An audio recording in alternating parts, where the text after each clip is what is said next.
You guys are live. Okay. Go ahead. Oh, right.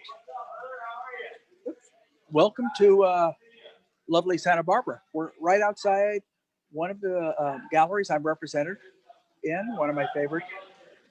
All three are my favorite galleries, but here in Santa Barbara, this is the Waterhouse Gallery. I'm right outside, and I thought since we're here in Santa Barbara, I would do a Santa Barbara scene.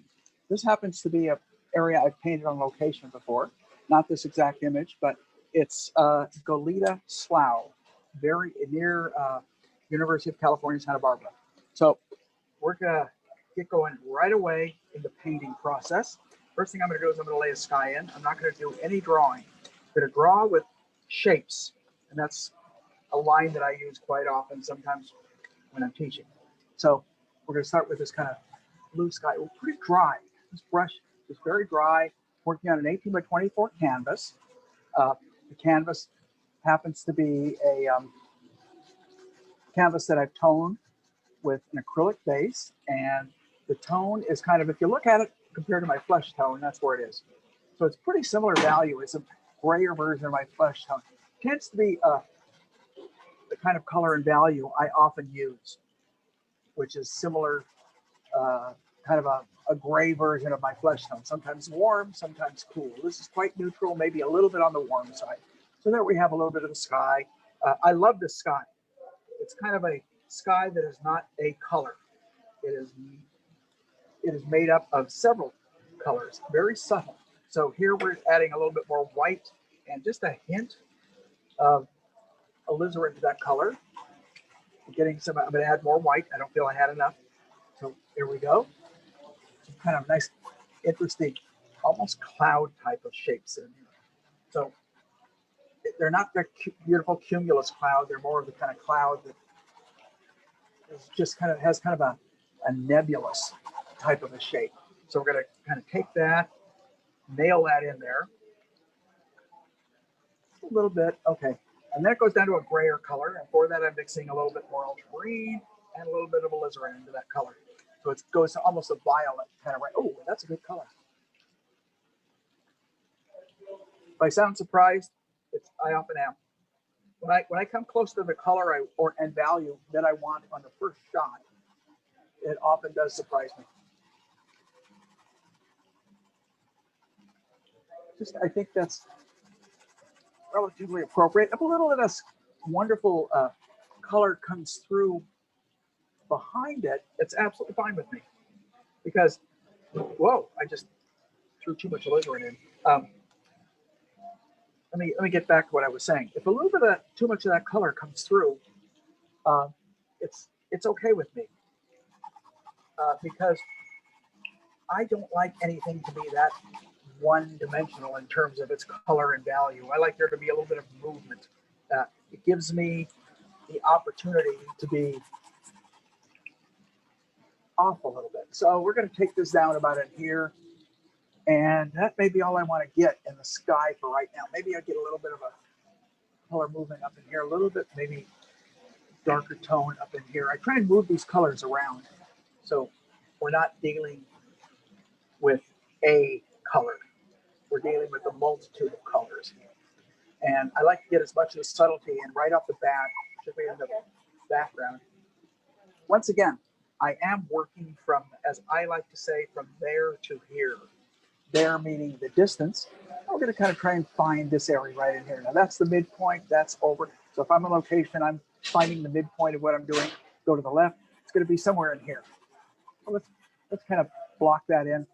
Down in here, that's a little bit more of a white was thrown into it. So it's a lighter value, a lighter color. So I'm not using the same colors over and over. My general palette that I normally work with, white, Naples yellow. I have a little bit of yellow because I'm going to need to amplify some of the greens.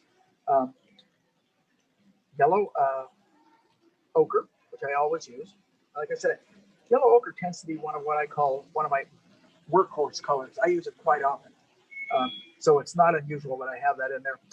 Then I don't have any bright reds. I have a alizarin crimson because I don't see any real bright reds in here. I have a, right next to that, I have a burnt sienna, ultramarine blue. Then I have a color called light blue, which is very similar to radiant blue. It's a Dick Blick light blue. Then I have sap green and asphaltum. So there's our sky, got a roughed in. It's working. It'll work for right now.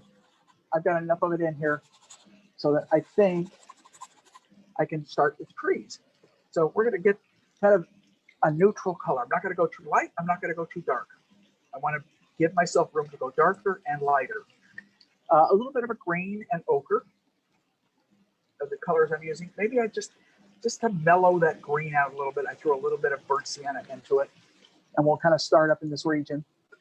Use this little gesso brush and we'll kind of get some of the spattering of foliage. Every time I mix into the sky, I'm going to pick up a light color. So which means I'm probably going to be constantly going back and deepening some of the colors that I'm mixing with.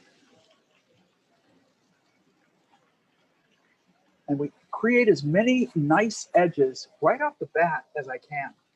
I know a lot of people have asked over these many weeks about edges and how concerned I am about edges. My answer to that is I'm always concerned, always. It's not that I'm only concerned in some instances, particularly with foliage. I like to come up with what I would call kind of ethereal edges, meaning edges that you can't quite put a line around. Dry. Again, I like to work as dry as I can in the beginning, simply because I know I'm going to be coming over it. And that has to do with what we refer to as alla prima painting, meaning you're painting it all in one shot. If you're doing a studio painting, it really doesn't matter, because on a studio painting, you're going to be, let's see, there's my midpoint right there. See it? So there's a quarter. So between a quarter and the midpoint is this one lone tree. That's my midpoint right here. Bonk. And that's probably a quarter. So between these two, right about here, is where that tree is. So let's kind of block it in. I like a little bit of color movement, so I'm going to add a little bit of more burnt sienna and a little bit more Naples yellow. Not Naples, excuse me. Yellow ochre. See, if I pull that way, look at that nice edge that makes. So I don't have to necessarily go back and reconstruct that edge. I may augment it, I may touch it up, but the basics of that edge is kind of what I want. And that's what you're going for. You're never going to hit the whole edge and the quality of that edge in one shot. You're just not going to get it. Trust me. Because you're going to want to go back always and adjust it. That's just part of the perils of painting. Ooh, perils of painting. I think we should do a screenplay, The Perils of Painting. What do you guys think? Okay. So it doesn't, we're staying kind of with the same color. There's that base tree, a little bit of an edge. Oh, I got a little rust come out there, which is not bad. I don't mind that at all. Then there's this tree. It's right about here. Not quite in the middle.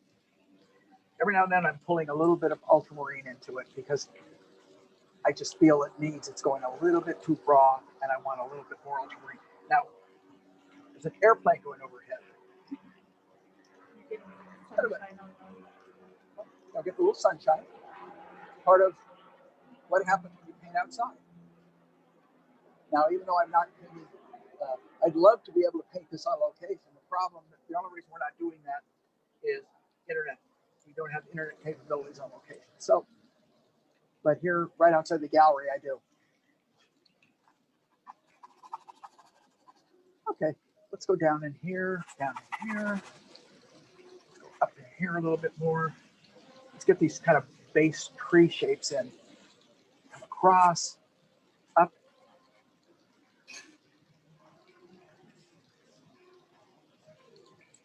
Okay, I threw a little bit more ochre and white into it, probably a little more than I needed.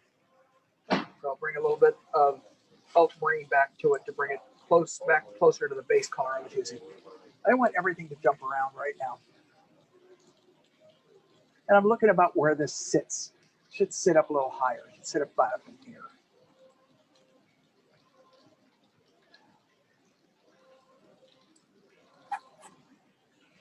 Take that ultramarine. It's going a little light on me, so I took some ultramarine and more ochre to it. And again, as I've mentioned before, I don't care if these greens are always the same. In fact, I almost prefer they're not, because that's the way nature is. Now, I took a little bit of asphaltum and brought that into the picture, because it darkened it and warmed it up. And I can see it's a lot warmer down in here. So let's kind of take that asphaltum, figure out where this point is, okay? Where is this point? If that's the middle of my painting, and that's the quarter, if that's the middle, let's just make some marks, and that's the quarter, that's basically where that comes. And it comes a little bit down there. So dark and warm. Let's just move that up, push it right into the rest of the paint. We're just pushing paint into paint right now. That's it. Nothing mind-boggling, nothing really tricky about this. It's just trying to give a nice feel, nice flavor to the piece. So we got all this going a little green on me. Throw a little more asphaltum into it. Maybe a little bit of a burnt sienna, because if it goes too green, I'm not going to be pleased. We got this little area right in here. Comes down. This comes down about here. I'd rather overpaint too much than I would too little. So let's follow along from this point right here. That's a little too low. I'm probably going to want it more about here. Got it? So we're going to come across, and there's going to be some foliage in here. So I'm going to take some ultramarine, and I'm going to take some burnt sienna. And that kind of neutralizes the ultramarine. So and we're going to come across here, come across here, up. It moves up a little bit in here, not as much, but I'd rather have a nice underpainting of this tone than I would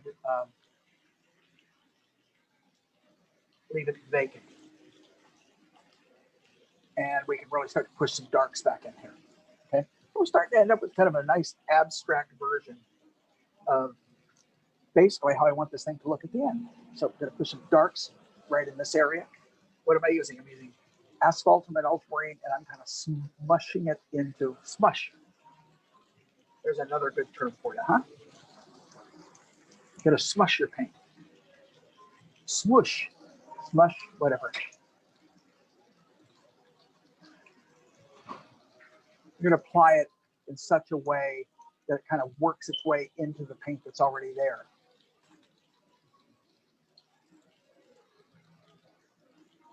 So we're pushing some darks back into that color. All right, it's basically shaping up kind of the way that I want it. Take a little bit more ultramarine. Now this time I took a little bit of a Naples yellow into the green. We're going to push this area right in there. Now that's a little below halfway. So if that's halfway, that's about right. Nope, not light enough. More ultramarine, a little bit more blue into it. Let's see what happens with this. I'm going to push it back in space. Now I feel it needs to be warmed up, so I threw some ochre. That feels better. And maybe a little bit of warmth, so a little bit of burnt sienna, and we'll push that area. Just kind of play with, and I'm not mixing it really clean on the palette, which is allowing the paint to kind of intermix as I put it on the canvas. And I kind of like that effect because it gives me more of the effect of what foliage is like.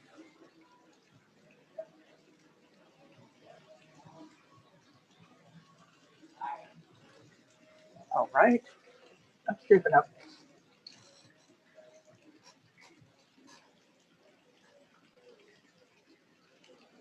Okay. Little small strokes. So let's come in with kind of this darker foliage first. So I want that green. It's definitely green, but it's not bright green. It's not like we're painting a golf course or anything. Let's try that. That's too green. So what I do is kill the green. Use its complement. In this case, I'm going to throw in burnt sienna, which is quite a bit of red in. So let's try it one more time. See, now that to me feels better, but it still feels a little light. So I'm going to throw ultramarine as opposed to green into it. The ultramarine is still in the cool side, so let's try it one more time. Okay, that feels a little better. Let's just kind of push that in here,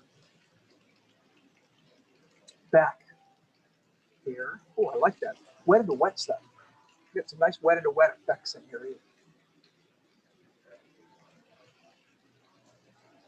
Wet into wet is always beautiful. So let's kind of come up here, bring it down, overlap. Keep pushing this paint around. Up in here, maybe I got a little blue. So I just, as I put it down, if I feel the color is a little off, I kind of adjust that color by adding yellow if I need to. And generally, it's at this stage, it's more of an ochre kind of a yellow because I don't want intensity. An ochre doesn't have as much intensity as, say, a cad or even a near cad. Okay, so we're going to go in here, get all this in. A little bit lighter right there. Let's see what happens. A little bit lighter. Let's try it. Just on the edge.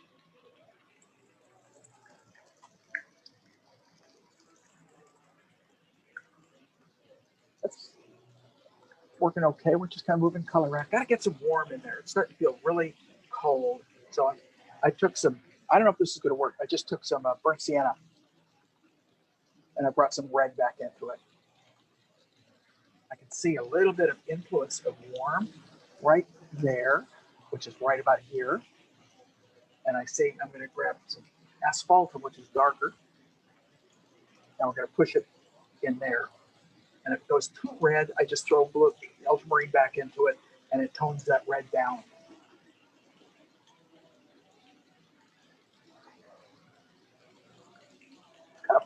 This painting foliage stuff can be a kick, you guys. We're going to get the light part right in there of that. But before I do, well, I've got the dark on my brush. Let's use that dark. Let's use it rather than kind of have to continually remix. So if it comes out too red, I just, like I said, I just threw more ultramarine into it. We're painting a lot of the looseness of it right now. Like I said, loose, you can call it out of control, you can call it whatever you want. In the beginning, control at the end. So how big is the space? Over about here. And we're going to get a little bit of some darks happening here and there. Darks up here.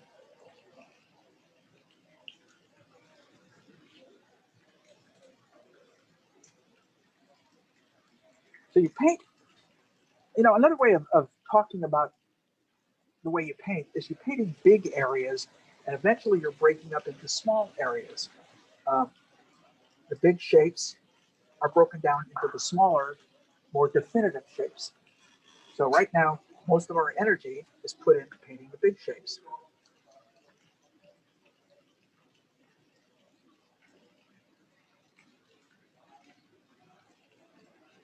Edge, we're moving things around a little bit. It's got to come over. This edge is going to sneak out to about here. So I'm drawing as I'm painting. A lot of times I will talk to students and get them to practice. I do it more in figurative work, truthfully. Practice drawing, painting without drawing, without a linear. What I mean by drawing is a linear delineation of the subjects in front of you. Let the shapes, because in reality, there is no line.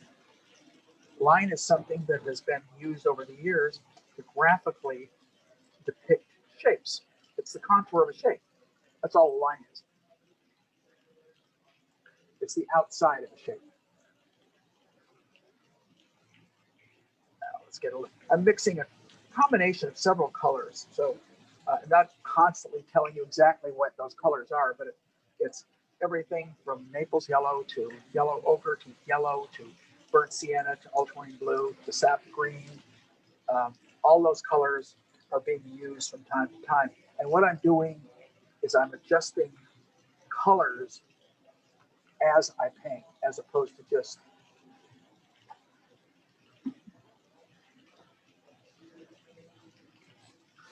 It's fun.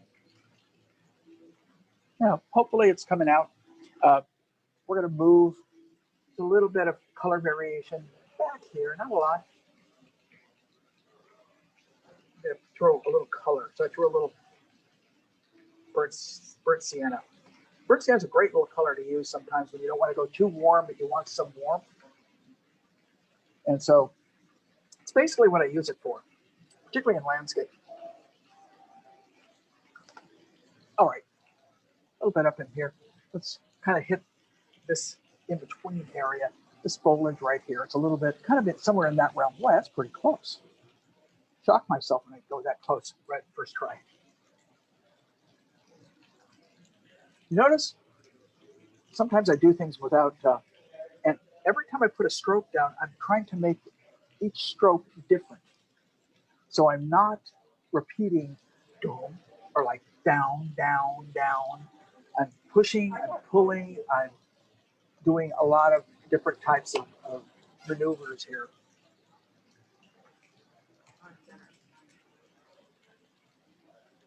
And we'll get a little bit more greenery. We'll close that down a little bit in there. A little bit more in here. All right, we got a little bit of color movement going on. It's okay.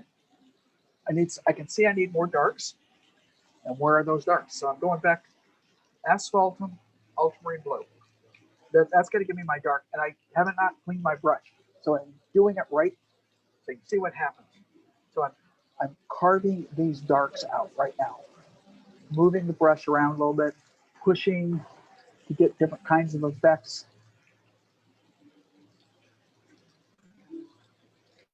Even with the sunshine, they can see your brushwork clearly, so that's great. What was that?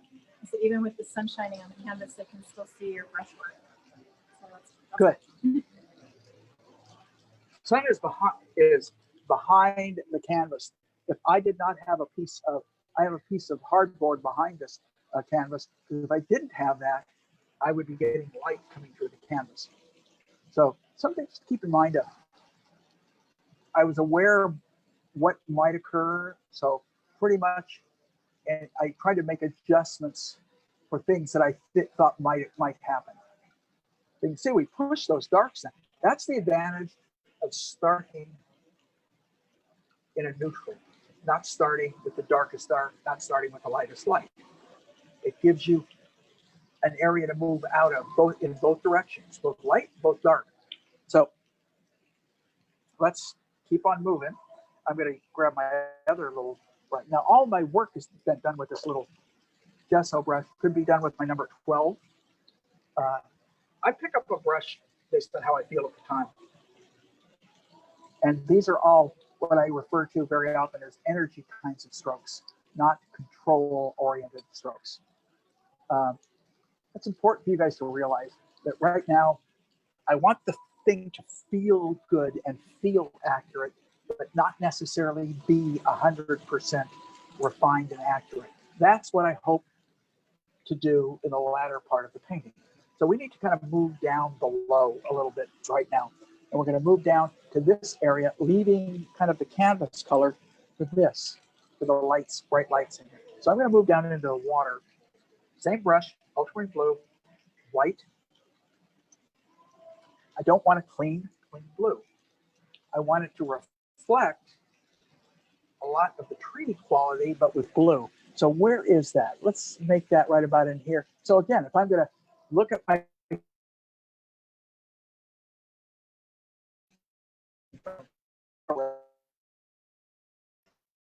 order, so for enhancing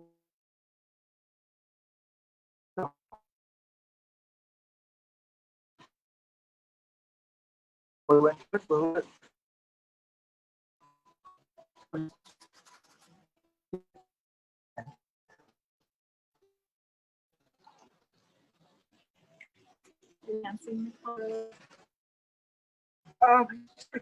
are similar ways, but I'm not afraid to push it a little bit. I'm much more concerned that I hit the value correctly than I am the color, which is that's always the case. Be off on the color, do not be off on the value. a little darker and warmer over in that region. So I just threw some, where does that go? Right below this, right about it here. We're gonna go right there. Go back to that blue color. And we'll get this in as fast as we can. Whoops, I think I bumped it with my hat. By the way, I'm wearing a hat out here. I always do when I paint outside, just to kind of keep the sun off my, always a brimmed hat. 2 reasons. Number one, you want to keep the sun off your eyes. Secondly, you kind of want to look cool. And it kind of does both. Though also, you have to have a little paint on your hat. So people realize you're a painter and you're not a fashion model. I've never been mistaken for a fashion model. So we have kind of the basis. Now we have this is kind of wet sand in here. So let's get that in next. Big areas, remember, big areas first, and we'll break it down to small areas and be more accurate. So we want to lighten it, slightly warm it up. This looks like I might have it right here. Now it's a little on the green side. Let's try it again. Not bad, not bad. One more try. Let's do it. Right there.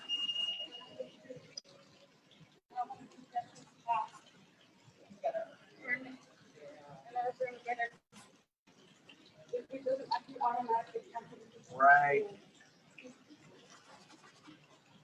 There we go. Right in the middle of that is where it should be. Yep, it feels pretty good. Okay, let's leave that alone. Again, big shapes first, small shapes later. So next thing we're going to do is we're going to treat this whole light area right in here. You got that? Not as light as it's going to be, but we're going to come pretty close to it. So what if I look on my palette, the closest color to that would be a Naples yellow light. So I'm going to grab that. Always start, if you have a color on your palette that's similar, it's probably closer to a titanium buff, which I do not have. And I could have laid it out, I just didn't. But it's not a real clean, bright yellow. It's kind of I don't want it as clean. I'm going to throw just a hint of warmth to it. And the color I'm going to use for that is the burnt sienna. So we're going to start right about here. Push up. By pushing up, I'm giving a little bit of that erratic edge, which I do want. I'm going to mix a little bit of ochre into it because it just feels like it needs it. It's going a little cold on me. Maybe a little bit more. Well, I think I probably went too far. I was through a little bit more of the. No, I didn't. It's not too bad. There's the beach. Let's get that beach in. The beach is going to come.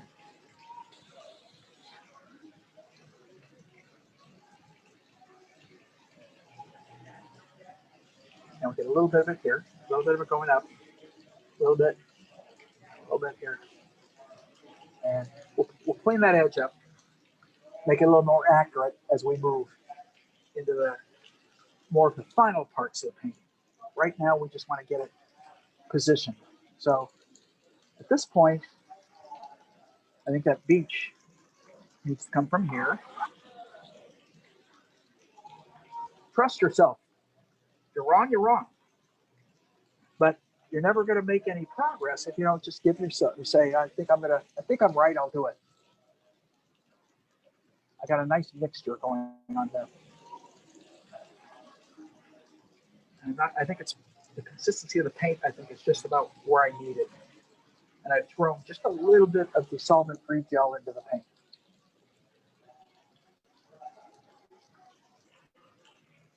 Trying to find that spot right about there. And then that spot right about there. And then down below.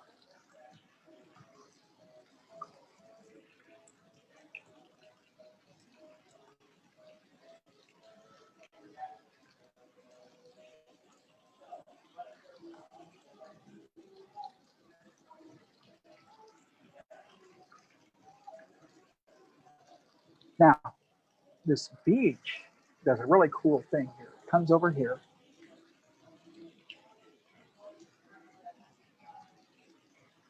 I'm probably gonna have to use a little knife at the end, I think, just to get the intensity. And then it kind of comes out about here and creates an area such as that. Now that feels pretty good. You get a little bit of reflection of that same color. I can throw that in right now. Right, where is that? Right, if that's the end, it's right here. And same color I've been using, and we'll let it fade.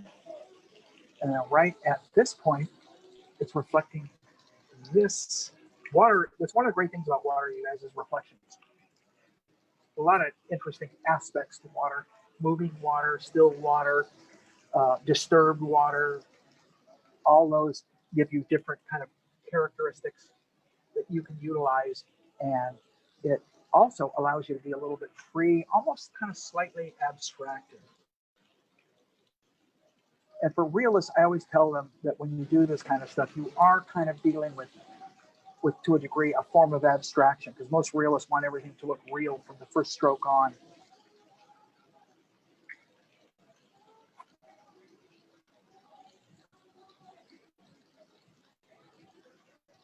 Up here, up.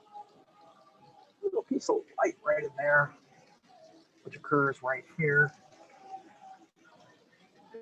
We'll take care of that a little later. We'll take care of some of this stuff as we move along. Now I'm looking at the time. About maybe halfway into it.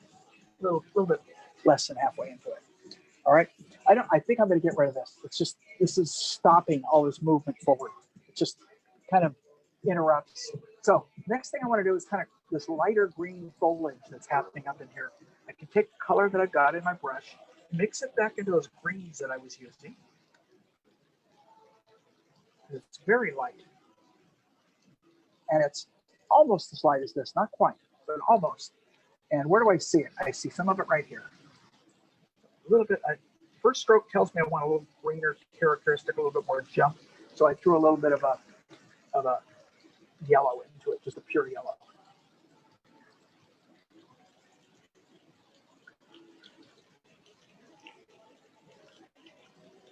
And there's a lot of little cool, this is wonderful, some wonderful little worms back in there. I didn't see them earlier. It's one of the things that occurs as you paint. The more you look, the more neat things you begin to see. And you say, geez, I need to add that. Now I can add that. And I can make it so much more interesting by just adding these little tiny touches. Just like I'm going to take pure ochre into that color. And I can see that I can probably enhance some of this area back in here with a little more ochre. And maybe a little bit in here, because this is going to come down. A little more green.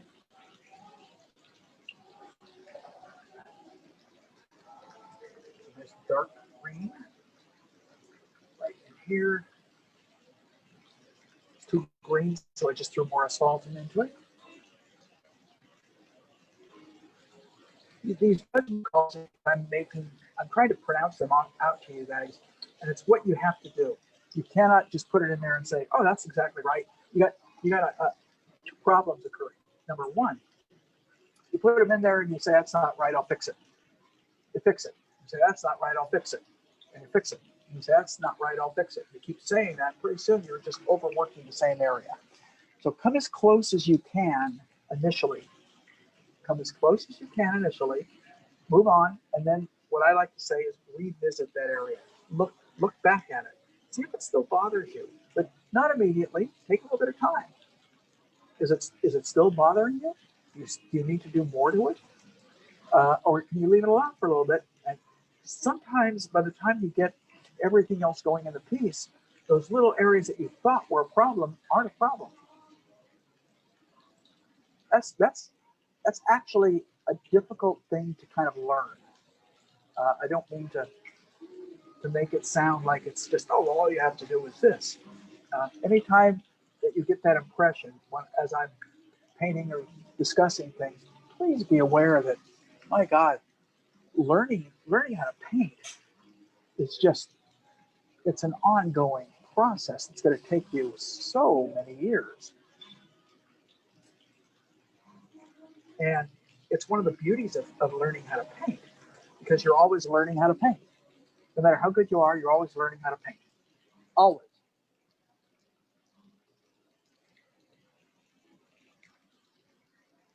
And then just when you think you're good, you may get good at something, and then you realize that you may be pretty good at that. You kind of accomplished that somewhat successfully, but now you got a whole other problem that you're dealing with. Because just as you start getting adept or confident or whatever you want to refer to it in any given area, you will automatically realize that there are other areas that you still need to work on. And so, welcome to the world of painting. Okay, now there's some subtlety going on now. So on that beach, right before it gets to the cliffs, there's a little bit of almost like seaweed. So what did I do? I took this base color and I threw a little bit of burnt sienna into it and a little bit of blue. Yeah, the burnt sienna made it a little too warm, the blue. And what we're going to do is we're going to start from here. It's probably a little too warm, and it doesn't bother me a lot. And we'll come back and we'll create the kind of the different coloration. We're not painting all those are all little seaweeds and sticks. And we're not painting that. You don't want to paint little sticks. You want to paint the feeling of what you see. Or as I like to think of it, impressionism. See, it's working. I just took about 2 steps back just to see if it felt okay. Now, if I'm painting on location, I should bet this. When I am painting on location, which I'm going to be for the next few days after this, I am stepping back a lot. And when I say a lot, probably every 5 minutes. When I'm demonstrating, I don't step back as much. But I will step back somewhat. So see what we're doing? We're delineating the cliffs from the beach using the combination of the yellow that I had originally mixed up, a little bit of the burnt sienna, and a little bit of blue. And I'm constantly remixing those colors. A little bit more burnt sienna this time.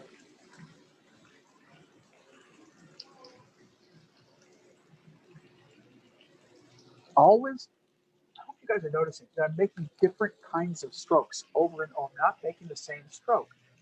You may see me make a long sweeping stroke, then you may see me taking and doing a more abrupt or a horizontal stroke, or use a different facet of the brush to come down. So I'm constantly moving around in terms of the kind of marks that I'm making. I want to indicate that same color while I've got it mixed up. If I look at the cliffs, you get some striations because of, example, I just see it's pretty cool, so I'm going to add a little bit more blue to it. But right about here, there's a shadow from this piece of foliage. And then there's some striations down. Just kind of pull it down. I am just barely touching that brush, you guys. Letting the brush do the work. Not trying to overpower the brush. Let the brush do the work that the brush can do. There's going to be a time when you're going to need to start to control more than the brush controls. But at this stage, particularly during this lay-in period, let the brush do the work.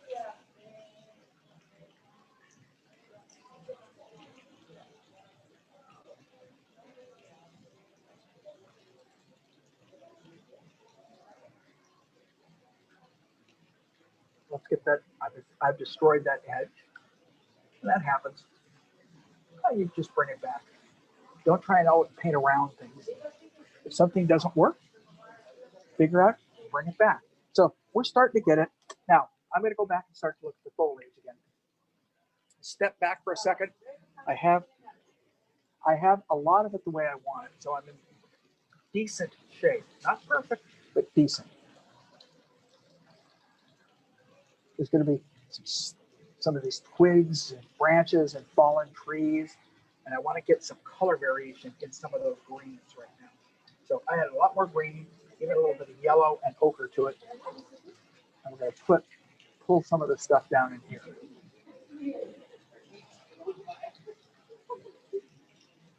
Let's maybe a little bit up here, a little bit up in here. And these kind of greens that are kind of working their way down.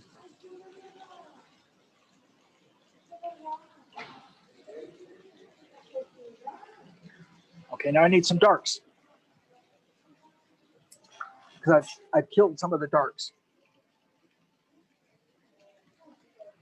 I never want to be afraid of paying over things. True. Right now is not a good time to be picky. It's not all set up yet. Once it gets all set up, then you're going to see me get a little more picky.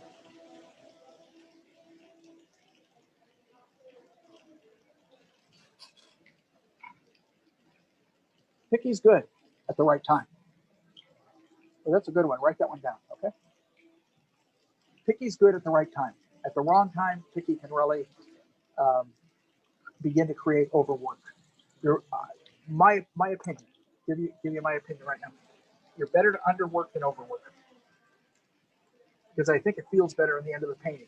And what that allows you to do is go back and look at it with a fresh eye and say, oh, I need to do a little bit more work. But if you overwork it, you can't go back and say, geez, I need to do a little bit less work. Think about that.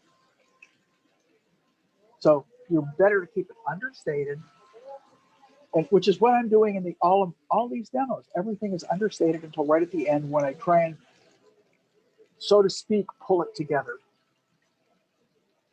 Sometimes they pull together better than others.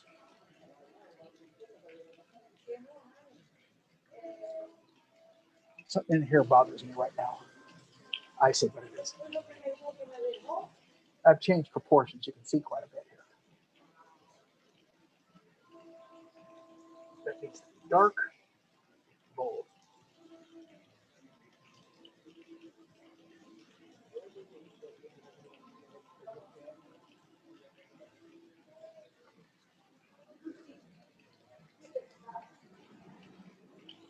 Let's grab this.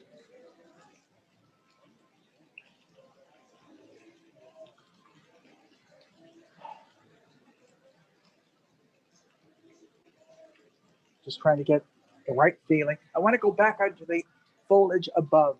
I think by the time I pull certain things into that, it's going to begin to work. Right now, it's a little bit under where I would like it to be. But let me start to go back up in here. I want to bring some more color, some warmth. So for warmth, I'm using ochre. There's pure ochre into that. Oh, that's almost right on the money. So I'm painting on top of, right? So I have to add medium. I'm adding a solvent-free gel. By adding that, you see how nicely it sits on top? So we're adding the sunlight. Now, it's also very important sometimes to figure out there is light. Now, if you look at these trees, the light is coming from above to the left. So that's what we're doing. Beginning to amplify the light. I'm being a little bit more careful now. Key is a little bit.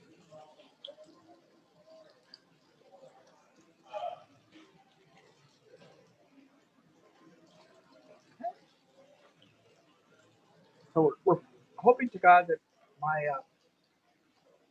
the battery, since we're outside, we're not plugged in anywhere, that the battery holds out, and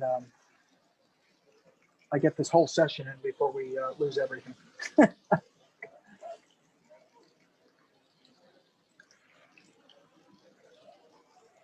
Okay, more light.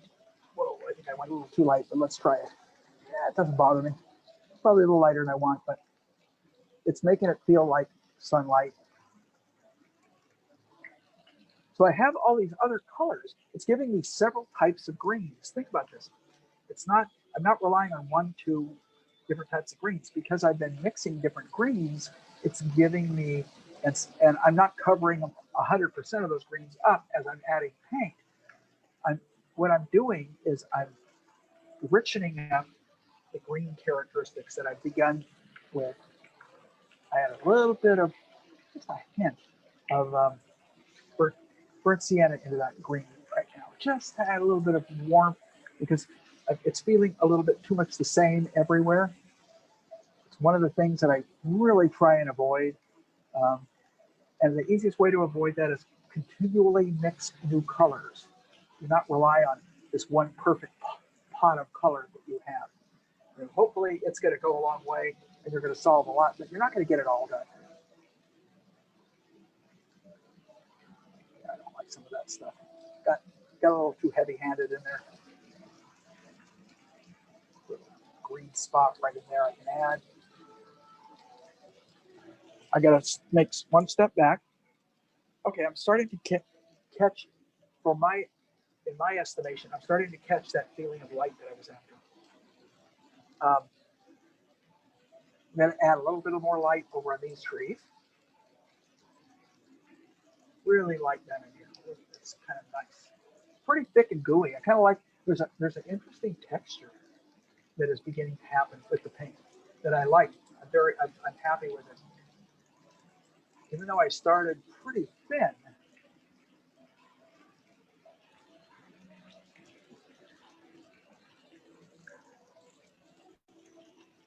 keep on going.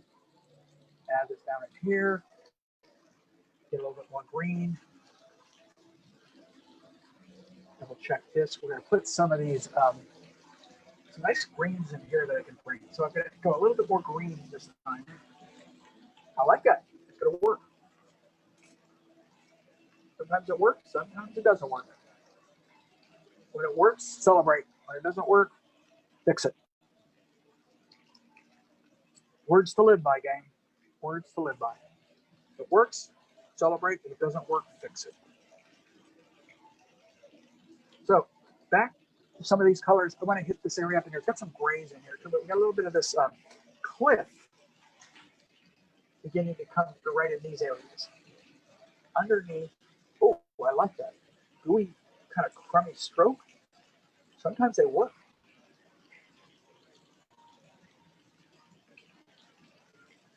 So I switched down to a number 8, just so you guys know, a number 8 filbert, one of my rosemary ivory filberts. Okay, it's starting to work. Now, so you know, I'm going to add a lot more cool in here, influence from the sky. Kind of like they got a weird area of red coming through from that background. But truthfully, I like it. Call it a happy accident. I get a different kind of edge with this brush. Not bad. Again, you don't want the same edge constantly. That's why I switch the type of strokes I make and the types of brushes that I use. We're trying to make this thing have a look like this, but still have, when an individual gets up close and they look at it, they start to enjoy the marks and the texture of the paint. And so those are the two other aspects, truthfully, that I'm trying to bring into this thing, is the textural characteristics and the marks that have meaning. There's a title for another movie, right? Marks with meaning. Why aren't there more fine art movies? Movies about fine artists? Why isn't there a great movie about Degas? Why isn't there a great movie about Monet? A wonderful movie about John Singer Sargent. You know, I'm upset with Hollywood. I think they ought to be celebrating these guys.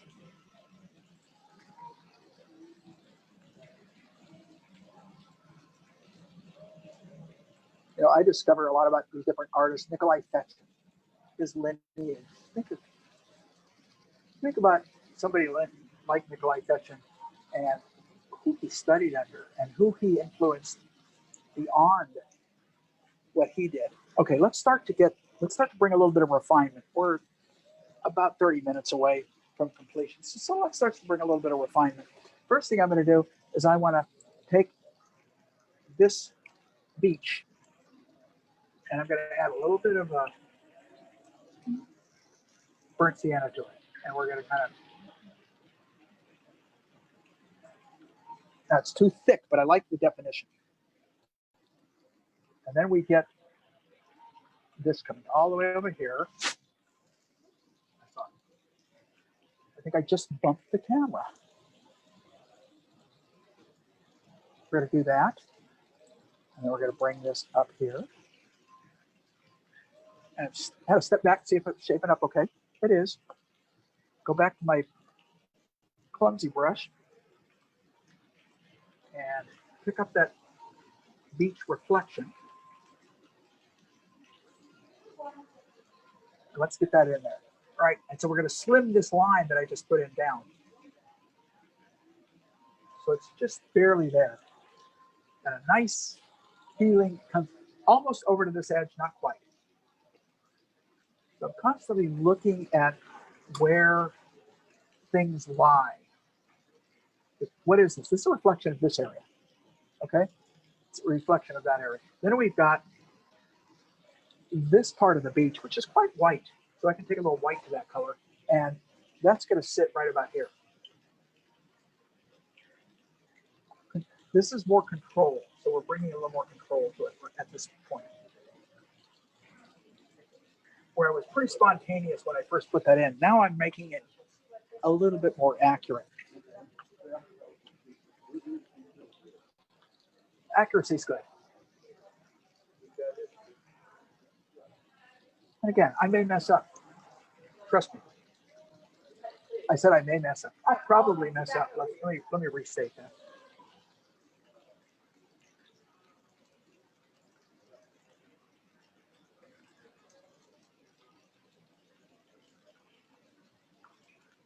Feels okay. Now that beach, I added a lot of white to the same color I was using.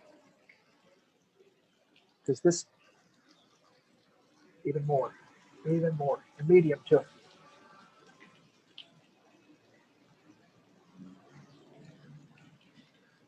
That's okay. I need to constantly fixing. Constantly fixing.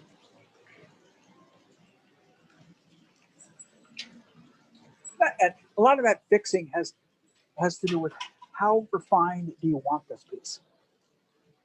You want it to be super expressionistic, you know, in a shorter time frame, it's going to generally have a little bit more of that more expressionistic characteristic. Now, what I'm doing is I'm putting all these reflections in now, because what we're going to do is we've got to put water surface on top of it. And what do I mean by water surface? Well, there's kind of a moss, a textural characteristic of moss, which I like. We're going to find right about here, we're going to bring a little bit more ochre down. That's good. That's going to sit underneath. So whether it's 100% correct at this point isn't tremendously crucial. I'm going to pick up blue, a lot more blue right now. Ultramarine and my light blue together. And I'm going to paint right into this paint.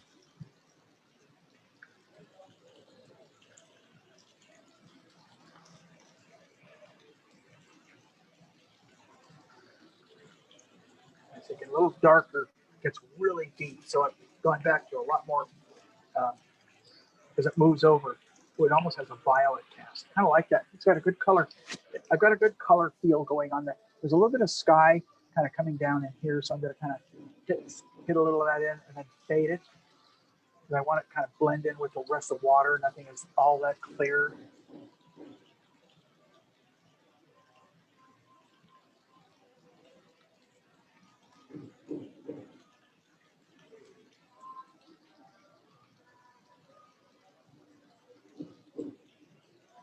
Okay, let's leave it alone. Now, let's go in. I'm going to take one of my liners, and I'm going to start to put some of this in. I think what I'm going to do is I'm going to start with my fan brush, and we're going to put a little bit of that. And the paint's got to be really wet when you use this, otherwise you blend it. So I've added a lot of medium, and basically I've taken that color, and we're just going to kind of hit some warm into it. As I glanced up there, I don't want it quite that light, that fast. I want to paint the feeling of a lot of this brush. Nope.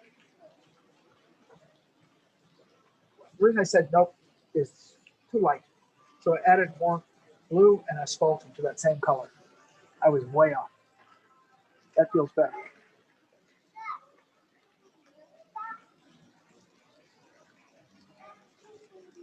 A little bit more warm, because I'm feeling a little bit more of the warms hitting down kind of in these areas.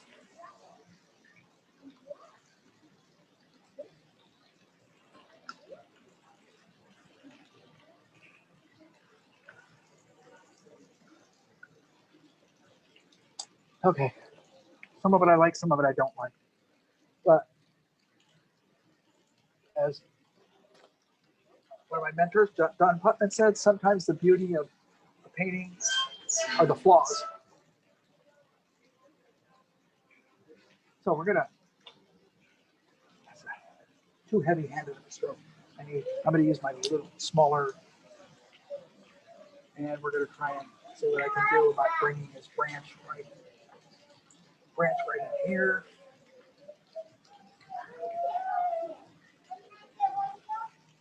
And a couple of these branches, little branch tree that sneaks out and dissipates.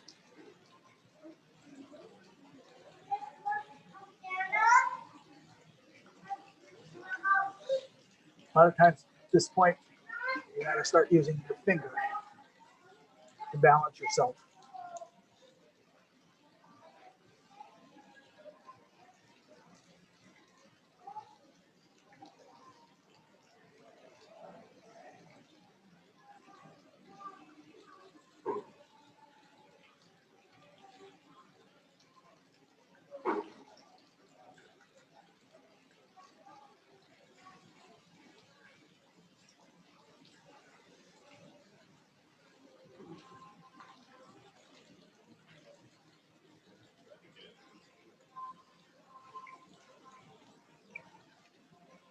Okay, it's starting to work okay. This is the kind of stuff you almost need enough time to get picky with.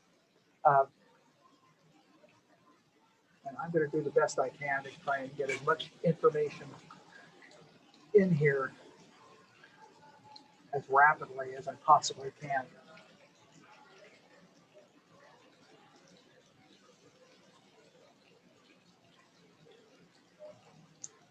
Little pieces of light getting down here. And I'll probably have to blur some of this. You put it in there and then you, like this, I'm just smearing in here. So it's kind of brush.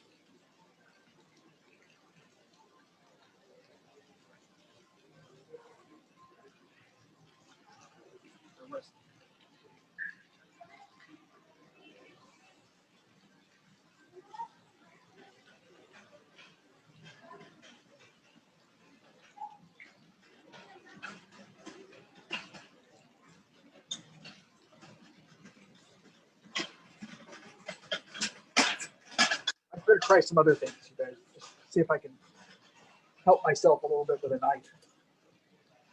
Just get some different kinds of marks. They're all feeling a little similar.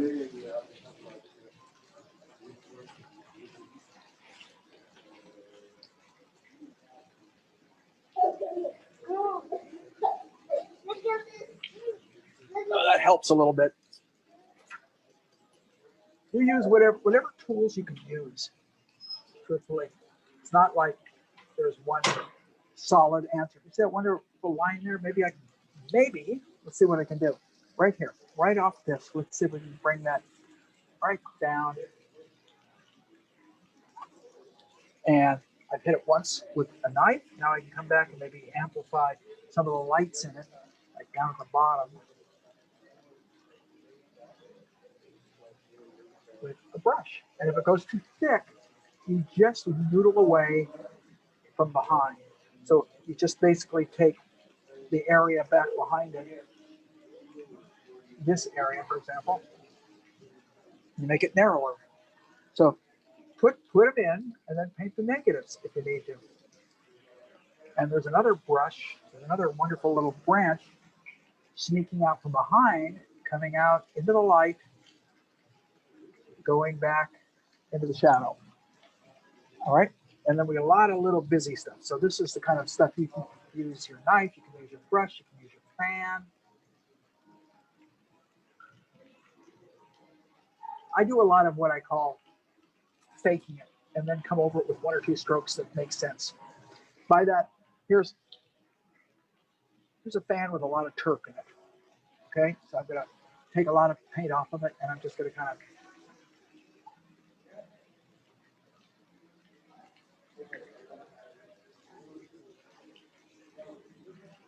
there. Up in here, I can see a lot. Up here, back in here, down here, over here.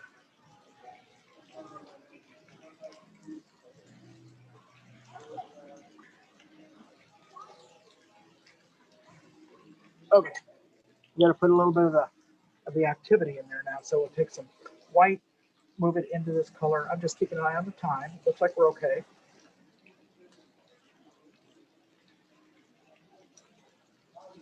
Wherever I get it to is what we're going to call done. Doesn't mean it's going to be done. It just means that's what we're going to call done.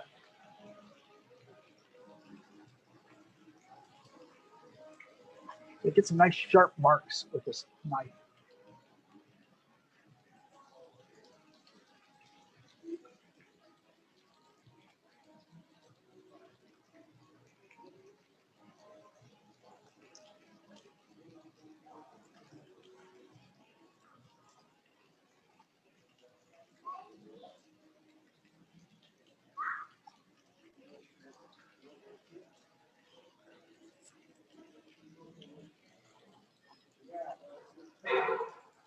Move that knife around. You're just basically using the side, and you're kind of making marks.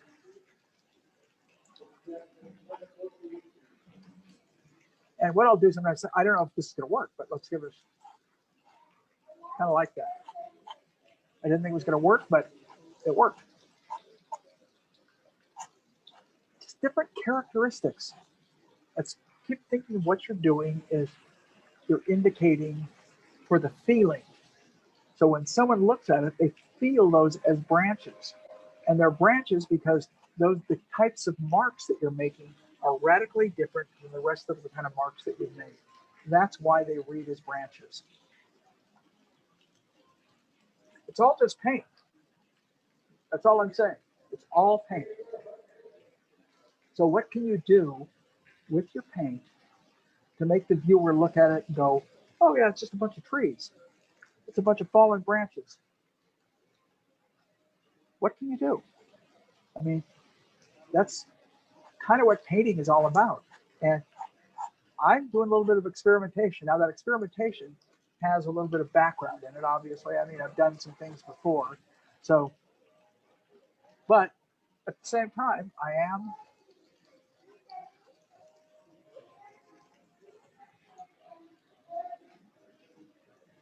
okay. I'm going to take a little bit of, I'm going to go dark now because I do want to get, I'm going to put my little finger down, clean it off. When I say little finger, it's really my fingernail is what I'm putting down.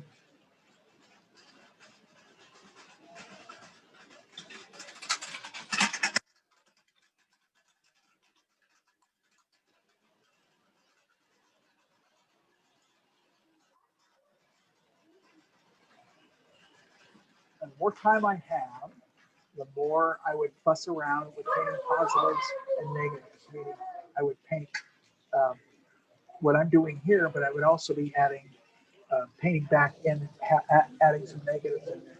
Now we do have a little bit of, right about here, we can do a little bit of,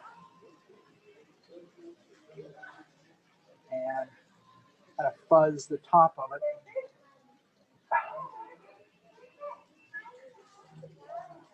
That's too dark. Paint it. Somebody said you paint distant trees, branches, almost like smoke. You don't paint them harsh and crisp. You paint them almost like smoke.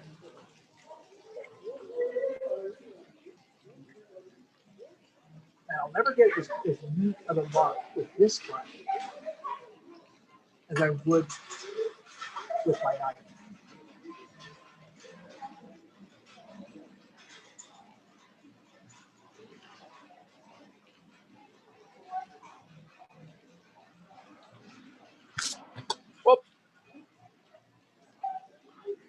didn't mean to mess you guys up that much, but I'm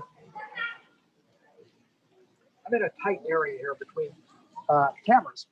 And so sometimes every now and then you're going to see me bump something without the perils of the painter. We all paint with what is often referred to as reckless abandon. And I think I'm probably one of the worst reckless abandon. Because when I paint, I let everything go.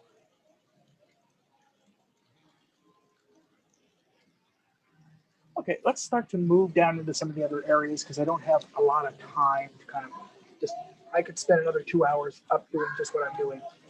We got a little bit of light there. A little piece of light here. Up in here, maybe a little bit more. Let's get a little of the surface of the water and then add some more texture to the clips. So first thing I'm going to do is I'm going to take this reflection right here and diffuse it a little bit as it moves down. Kind of, again, you want to set up what's underneath prior to what's up on top. So this here is going to cause an area down in there. Now, let's start to lay in. I'm going to grab, if I've got one, I do, one of my long bristled egg birds. I call them egg birds, but long bristle filbert. And we're going to paint kind of this kind of reflective moss. Almost looks like lily pads, but it is moss. And we want to make sure it's darker. Nope, don't have it. It's darker than the light of the reflection, but it's lighter. There we go. Stretches. All right, now we're going to put some more ochre into it, and we're going to bring it back in here.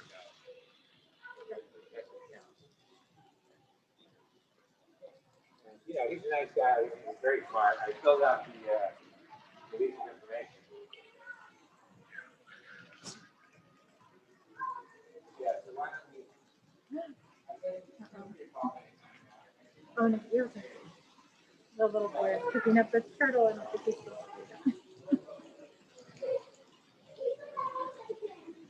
Okay, I don't like that. I don't like the marks I'm getting with that brush. I'm going to go back to my number 8. I think it's important, though, what I just said. I don't know if you guys caught that, but I didn't like the marks that brush was making. So I went back to a different brush. That's better. I can feel it. I can feel it with my first stroke, that it feels better. And as it goes over the light, it goes darker. So this is where you have to kind of bounce back and forth from a darker area to a lighter area. This reckons back to a little bit of some of the paintings that I did when I was in Holland, where we're painting moss and lily pads on canals. A little bit of warmth to it. So a little bit of burnt sienna into that color.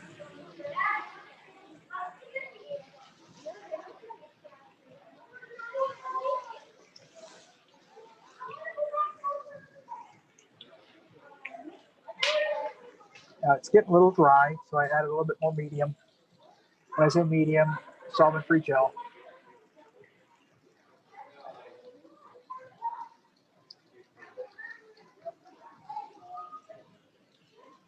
That's okay. So see, we got the reflections underneath, which is the way they are.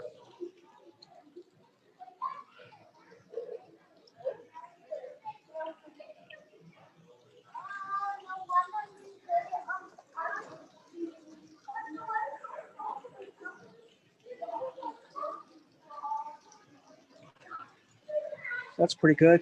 This needs to be lighter. So with the same color, just off to the side, I have a little bit of it's too much green. So I'm just lightening the kind of base color that I put in to begin with, this color right here. Just lighten it a little bit. A lot, actually. But I'll mix it right into the paint.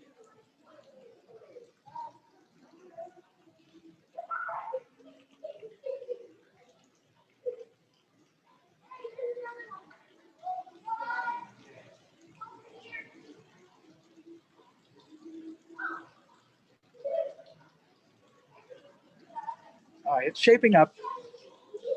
I see some little darker reflections. I can begin to put right in here.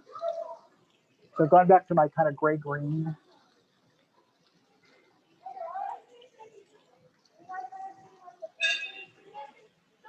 I'm starting to get a little bit of feeling of, I want to go, see how much time I got left. I got about almost 15 minutes. I'm going to take my knife and I'm going to mix up white and Naples yellow light. White and Naples yellow light. Naples yellow because I want that feeling of warmth, sun. White because I need the strength of, so look at this. Okay.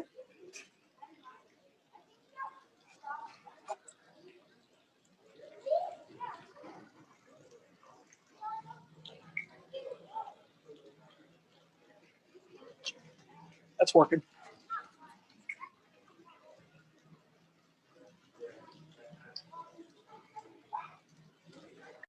Okay, there's not a lot of media. This is pretty much pure pigment.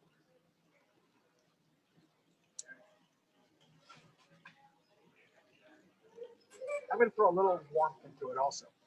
Warmth meaning burnt sienna. So you see it gets a little warmer here. So I don't want that same kind of color. I'm relatively happy with the strength of light that I saved to the end. Just one of those things I was trying to impress upon you, that you save your strongest darks and your strongest lights to the very end.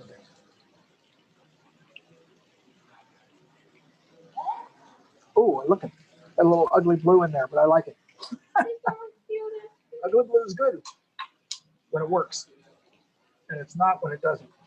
So I mixed up some pure, look at that, some warmth. Look at all the different variations I'm getting in the color of those cliffs. Cliffs have generally, rock formations in general are not a color. They are many colors. So the more that you can kind of play with, now you can go too far with it. Don't get me wrong. You can go way too far.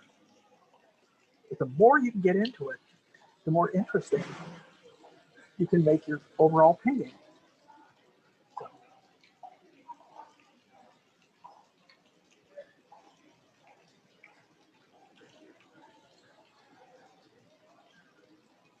Messed up there.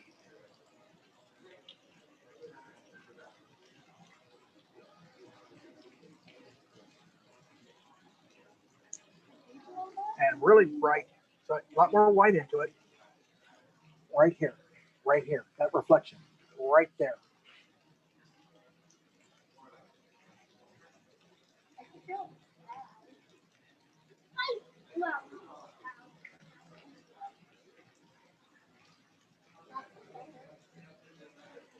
And then right there. So the edge, like I said, I'm going to push that in there earlier. A little bit of light. Let's get those cliffs back here. Look how light those things become right here. Look at that. Ah, it's almost white. And what it's also doing for me, it's giving me some kind of interesting edges as it transcends into the foliage.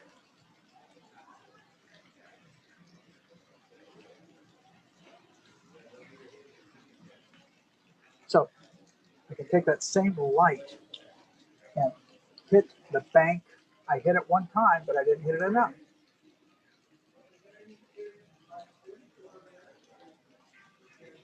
Look how we're starting to pull that out. Whoops. Now, the other thing that this is doing, you probably can't see it, is it's giving a lot of textural quality to the paint. So, and that's fun. Really, what you're after. I mean, I think intent. I love texture. So for me, I'm very pleased with that. For someone who gets scared of texture, it wouldn't work. But if you like a lot of texture. But you notice I had enough thin paint down in the beginning so that I can do this. So one of the things that I said right from the outset is I wanted to paint thin because I knew that I was going to be coming over with thicker paint. So some of the reflections, pull down.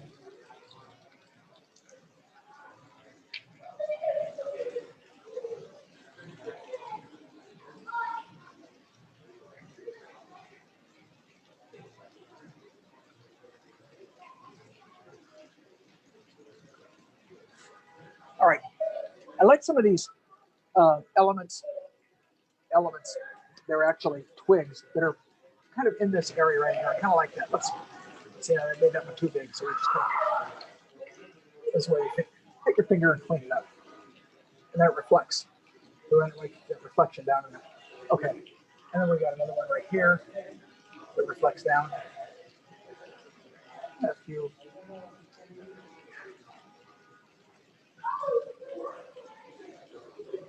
Okay, I'm going to take my other, that knife I'm making too long of a mark with, so take my other little knife and we'll try and do, see if I can have a little more success. Yeah, there we go.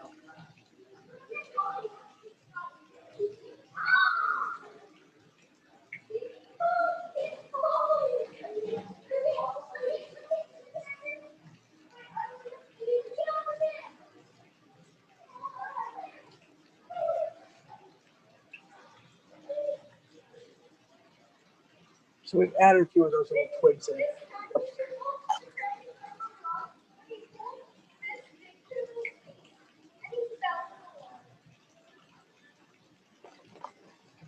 Now, one of the things that I'm going to do is I'm going to take that moss that I painted right in the beginning, and I'm going to give it some body, some texture, because I feel it's a little anemic, a little underdone compared to what I just added in. So I feel it needs, so you do it now. So let's start right in here. Bring a little more ochre into it.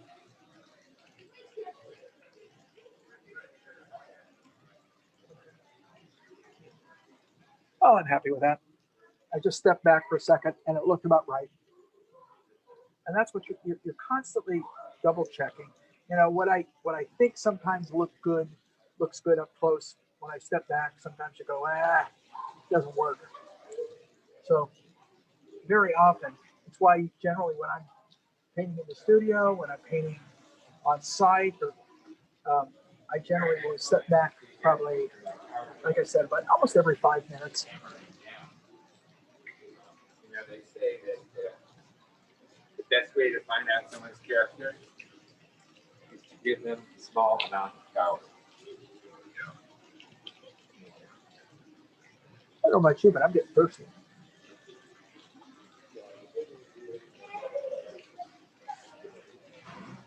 Okay, it's feeling pretty good. I have to say pretty good because I never know. Little pieces of water reflection every now and then. I can see it there. I see a little bit in there. I can strengthen that a little bit if I want to. I can get a little bit more right there. And this is basically pretty much the same color I used up in here. It's not real tricky. It's nothing real, you know, tremendously difficult to pull off.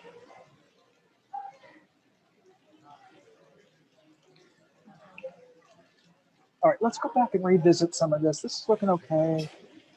Do I need to lighten anything? A few little twigs. Twig kind of coming out here. Keep my eye on the time. Looks like you got about 5 minutes. Yeah, I think your phone's running out. Sorry. It is? Yep. Shall I stop it? Just about done, you guys. So I think we're just about there. I know my phone is beginning to run out a little bit. And so we may lose you. If we do, I don't get to thank you all. I'm going to thank you now. And definitely, we'll probably repost this later. I am doing another demonstration at about 3 o'clock for the California Art Club. So I'm not gonna have a lot of time between to do any touch-ups, which I generally don't. I only spend maybe 10 to 15 minutes doing touch-ups on these darn things anyway. Just because I think they need to have the kind of integrity. And I also feel if I do stuff off camera too much, I'm kind of not being true to you guys that are tuning in or watching. So I'm going to go about 3 more minutes. If we lose you in the next 3 minutes, thank you for watching. If you're still here in 3 minutes, I'll thank you then. Okay. It's because we're painting outside. Generally, we can have the phone plugged in while we're working. And because we're working out in front of the gallery, can't have that. But it looks like it's basically shaped up more or less the way that I was hoping it would. I think I can see a lot more twigs I could probably pull right down in this area. So I'll do a little bit with a knife. And if I had time, I'd do a little with a brush.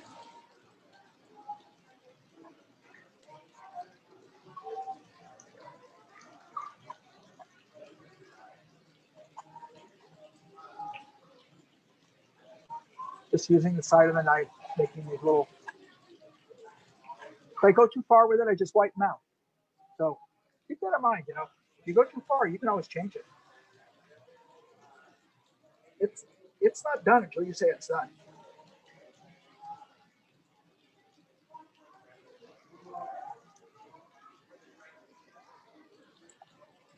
I also want to thank the Waterhouse Gallery, which I'm at right now, for allowing me to kind of utilize the front of their gallery for this little demo. I happened to drop off a bunch of paintings here today, small paintings. So if any of you are interested in coming to the Waterhouse Gallery, please do. It's one of the best galleries here on the West Coast, if not within the United States. It's got some spectacular artists. I feel very fortunate to have been with them for about the last 15, almost 20 years now. And I think they've been in business for how many years? 35. 35 years. So they're an old timer. They're one of the classic galleries on the West Coast for representational painting. Get to see me play with a palette knife. Boy, that's fun. I hope this works. Because truthfully, I can't tell. I think it did. But we're about done? So, Yes? Well, you still guys, filming, but I am going it's gonna run to out pretty soon. call this pretty much quits, for at least now. And thank you all for once again tuning in and watching some of these things, because if not, I'd be a guy sitting here in the middle of nowhere talking to himself. So thank you. I want to thank Anna. I want to thank our different folks from week to week from the Academy of Art. I'm not sure who's with us today. Kim? And that's pretty much it, guys. Happy painting, everyone. You guys have a great day. You too. Thank you so much. All right. How did it end up looking? That's good.